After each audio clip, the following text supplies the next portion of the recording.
Capítulo 8 y epílogo. Bajo el suave atardecer de Acasuso, el agua que salía del pozo cubría despacio la gramilla del jardín. Los canteros, convertidos en pequeños estanques, desbordaban del líquido elemento y se unían graciosamente unos con otros, formando poéticas lagunas que acabaron sumergiéndolo todo bajo un solo tapiz de plata. El sol poniente tiñó las ondas de color rosa violáceo. Cantaron los pájaros tardíos. El viento meció los cipreses. Maruja y Veremundo, mojados hasta el caracú, miraban a Basilio y a su cabeza, y a Basilio, los dos a los dos, un poco a cada uno. Hipnotizados, salieron del pozo. El otro les hablaba ensartando un rosario de explicaciones fantásticas que debían ser las explicaciones del caso, y hacía bien en dárselas, porque ningún caso puede quedar sin explicación al final. ¿Qué había pasado? Nada, que aquel lunes Basilio había ido al dentista, como les dijo, sin confusión en eso, y para no esperar turno le dejó la cabeza pensando retirarla al día siguiente con las caries ya arregladas. Y me olvidé, les juro que me olvidé. Quedó ahí la pobre, sola y huérfana, hasta que la secretaria del dentista me avisó. Basilio estaba confundido y avergonzado. Apretaba amorosamente su cabeza debajo de la axila. La arrullaba casi. Como se podrán imaginar, la memoria no es mi fuerte. A veces somos injustos con las cosas. Nos damos cuenta de que nos faltan solo cuando las necesitamos. Lo mismo pasa con los paraguas. ¿A ustedes no les pasa con los paraguas? Maruja y Veremundo seguían con la boca abierta, sin creerle a sus ojos ni a sus oídos. En fin, lo siento por ustedes, siguió Basilio. Con el trabajo que se tomaron, para mí fue una desgracia con suerte porque el dentista me terminó el tratamiento. Es bueno ese dentista, como para recomendarlo. Hace milagros. Vean. La cabeza de Basilio sonrió. Tenía la dentadura negra, pero entera. Tía y sobrino hicieron esfuerzos por volver a la realidad. Efectivamente, esa era la cabeza de Basilio, igual al identikit, solo que de color ceniza y de aspecto mucho menos saludable.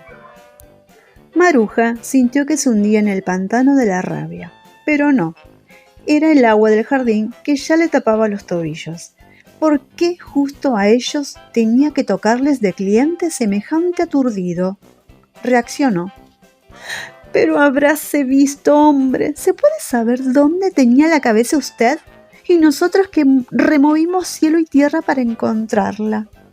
Basilio moqueó un poco y se sonó. Estaba cabizbajo y con la cara roja. La decepción de Veremundo era atroz, y todo porque finalmente los niños no tenían nada que ver en el asunto. No le importaba un pito que la cabeza hubiera aparecido, pero lo llenaba de desconsuelo pensar que ellos no la habían robado. Deben andar en cosas peores, murmuró con la bilis revuelta, y trató de imaginar algo peor que robar cabezas, pero no tan terrible como tapar un caño de desagüe. Después sacó del bolsillo el tatuaje del Batifruti y se lo mostró a Basilio.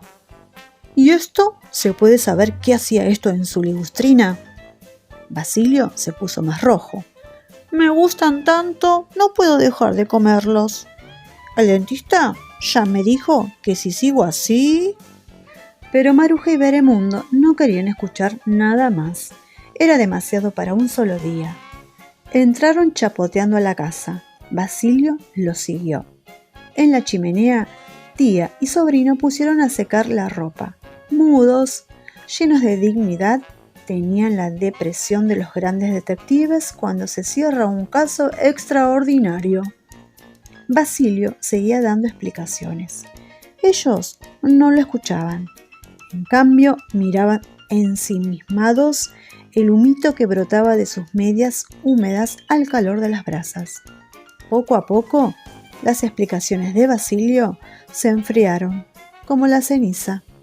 Al final se despidió. Él y su cabeza desaparecieron por la chimenea, dejando aquel fuerte olor a fogata. Del pozo del jardín seguían saliendo borbotones de agua turbia. Al día siguiente aparecieron los amigos de Maruja en plan de fiesta. Traían una noticia formidable.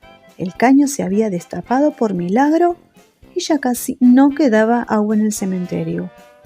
La voz de Ultratumba le dedicó 2 páginas al fenómeno, con entrevistas a los vecinos de Fosa. Esa noche la banda de espectros, vampiros y difuntos bailó hasta el amanecer como para dejar bien celebrado el sorprendente suceso. A ellos les parecía estupendo todo lo que no tuviera explicación. Maruja estaba refulgente, como en su baile de graduada, pero, por modestia, no quería hablar del caso Basilio.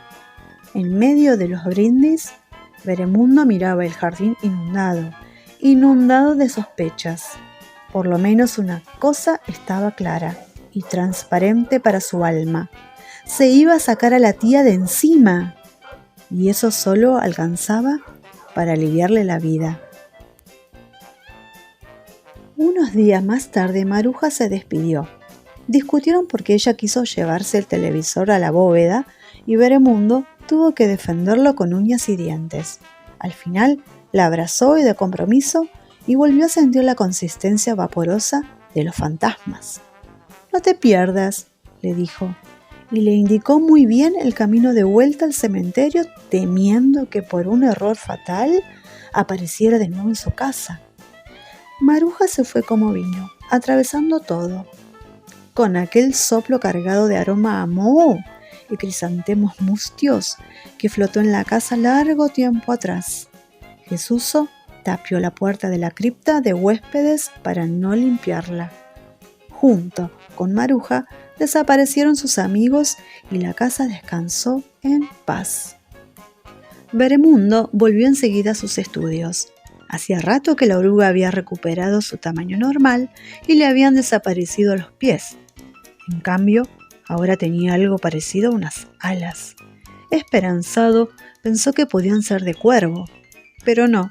En cuestión de horas, la oruga se transformó en una tonta mariposa que voló al jardín. Algo había fallado una vez más. El cerebro del monstruo, sin embargo, no estaba para la pachorra. Nunca una mente maldita se calza las pantuflas de la vagancia. Ante el fracaso, Veremundo se dedicó a cuidar las plantas de su tía. Si esos vegetales comían carne, tal vez él pudiera inventar un perro que diera naranjas. Pero por lo visto, no tenía las manos verdes de Maruja, porque las plantas se le secaron todas. Las cosas útiles no eran para él, como bien le había anunciado el horóscopo. Jesuso terminó de desagotar el jardín. Cuando al fin tiró la esponja, ya no quedaban huellas del caso Basilio y fue completa la quietud en la vida de los 2 monstruos solteros. Llegó el invierno. Cayó la nieve sobre Acasuso. En julio, los niños salieron de vacaciones. Veremundo no podía acecharlos desde el mirador. Un atardecer de domingo, se acordó de su tía. ¿Qué estaría haciendo esa pesada? Seguro que molestando a algún otro pariente. La memoria de aquellos días horrorosos todavía le producía escalofríos. Consultó el almanaque que colgaba sobre la chimenea. En un par de semanas, Maruja cumplía años de defunción. A lo mejor iba a verla, solo para recordarle el disgusto que le había causado su visita. Fin de la historia.